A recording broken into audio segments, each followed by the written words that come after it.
Hello friends, कैसे हो आप सब। आज हम एक्सप्लेन करेंगे वन पीस की एपिसोड 1130 को। लास्ट एपिसोड में हमने कुमा की बैक स्टोरी देखी, जहां टेनरियोबिटो ने उसके पेरेंट्स को स्लेव बनाने के बाद मार दिया था और अब वो गॉड वैली के आइलैंड पर था। वीडियो को आगे देखने से पहले चैनल को सब्सक्राइब जरूर करें। एपिसोड के स्टार्ट में गॉड वैली आइलैंड पर हंटिंग कंपटीशन शुरू होता है। डिफरेंट लोगों को मारने के डिफरेंट पॉइंट मिलते हैं और जो जीतेगा उसे बहुत से प्राइजेस मिलेंगे। गार्लिंग बाकी हॉली नाइट से कहता है आज तुम्हें बहुत कुछ सीखने को मिलेगा। टेनरियोबिटो हंटिंग कर रहे होते हैं और सेंट सैटर्न ये सब देख रहा होता है। कुमा इवानकॉव, जिनी और बाकी स्लेव्स के साथ छुपकर भाग रहा होता है। नेवी हेडक्वार्टर्स में कॉन्ग गाप से कहता है कि तुम गॉड वैली जाओ, लेकिन वो इनकार कर देता है। गाप कहता है मैंने पहले ही कहा था बी हाइव को मत छेड़ो, अब तुम मुझे मत तंग करो। कॉन्ग बोलता है रोजर भी वहां आ रहा है। गाप फौरन उठता है और बोलता है मैं भी वहां जा रहा हूँ।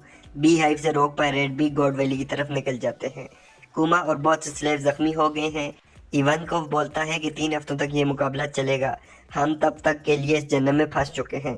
याद रखना आज तक जितने भी मुकाबले हुए हैं एक आदमी भी नहीं बचा, इसलिए ये बात अपने जहन से निकाल लो। गार्लिंग हंटिंग में सबसे ज्यादा पॉइंट पर होता है। एक फिशमैन सब स्लेव्स की हथकड़ियां काट कर खोल देता है।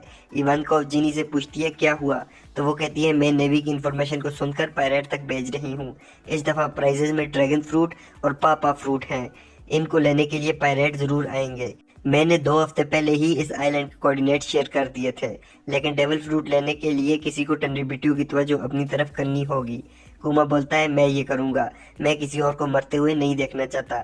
इवानकोव बोलता है मैं भी तुम्हें मरने नहीं दूंगा। आइलैंड के बाहर नेवी शिप्स पर रॉक पायरेट्स हमला कर देते हैं। रॉक्स कहता है सब मेरे पीछे आओ। हम रॉक्स को नहीं देखते, लेकिन बाकी पायरेट आइलैंड पर आने लगते हैं। सबसे पहले व्हाइट बीड आता है, उसके साथ स्टेसी और ग्लोरियोसा भी होते हैं। इसके बाद गोल्डन लाइन शिकी आता है। इसके बाद बिग बॉम और कायदो आते हैं और साथ कैप्टन जॉन भी होता है।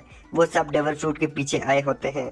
उनका आपस में कोई इत्तेफाक नहीं होता और वो बेस कर रहे होते हैं, लेकिन ये वन पीस का अब तक का सबसे पावरफुल क्रू है। दूसरी तरफ रोजर पायरेट भी आ जाते हैं। रोजर के साथ रैली, गबान और बाकी रोजर पायरेट भी होते हैं। फिगरलैंड गार्लिंग बोलता है सब टेनरियोबिटोस को साइड पर रखो और हॉली नाइट फाइट के लिए तैयार रहें। सबकी फाइट से आइलैंड पर बहुत तबाही हो गई होती है। इवानकोव कुमा से कहता है हमें डेविल फ्रूट लेने चाहिए। नेवी बोलती है हम रॉक्स और रोजर का मुकाबला नहीं कर पा रहे। उस टाइम गाप मजीद नेवी वालों के साथ आइलैंड पर आ जाता है और आते ही रोजर को ढूंढता है। इवानकोव और कुमा बॉक्सेस लेकर एक रूम में जाते हैं और उन्हें वहां डेविल फ्रूट मिल जाते हैं।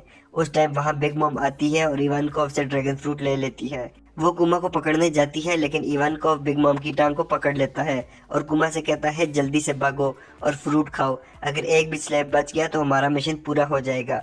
कुमा बाहर भागता है और फ्रूट खा लेता है। कुमा को सैटर्न मार के नीचे गिराता है और कहता है तुम स्लेव थे और स्लेव ही मरोगे। कुमा कहता है तुम कोई इम्पोर्टेंट आदमी हो, अजीब बात है कोई पैदा होते ही स्लेव कैसे हो सकता है।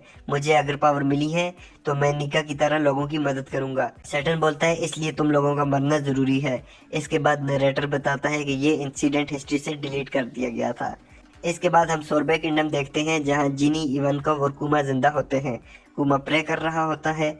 इवानकोव कहता है तुमने 500 लोगों को बचाया और अब और क्या चाहते हो, तुम्हारे हाथ आज़ादी के हाथ हैं। कुछ दिनों के बाद इवानकोव उस आइलैंड से चला जाता है। जिनी बोलती है मैं कुमा के साथ ही रहूंगी। जिनी कुमा से कहती है मैं तुमसे 4 साल बड़ी हूँ, अब मैं तुम्हारा ख्याल रखूंगी। अब दोनों मिलकर लकड़ियां काटते हैं और बेचकर पैसे कमाते हैं। वापस आते हुए 2 लड़के कुमा को रोकते हैं और उसे बुली करते हैं। जिनी को गुस्सा आता है और उन दोनों की पिटाई लगाती है। कुमा उनके जख्म ठीक करता है। अब वो सब मिलकर लकड़ियां बेचने जाते हैं। जिनी को खाना खाना बहुत पसंद होता है और कुमा उसे अपने हिस्से का खाना भी देता है। जिनी कुमा से पूछती है तुम स्लेव कब बने, तो वो कहता है जब मैं 4 साल का था। जिनी बोलती है मैं भी। फिर जिनी रोना शुरू कर देती है। कुमा उसे देखता है और उसे अपने पेरेंट्स याद आते हैं और कुमा भी रोना शुरू कर देता है। इसके साथ ये एपिसोड खत्म हो जाती है। आपको ये एपिसोड कैसी लगी हमें कमेंट करके ज़रूर बताएं। Thanks for watching, please subscribe.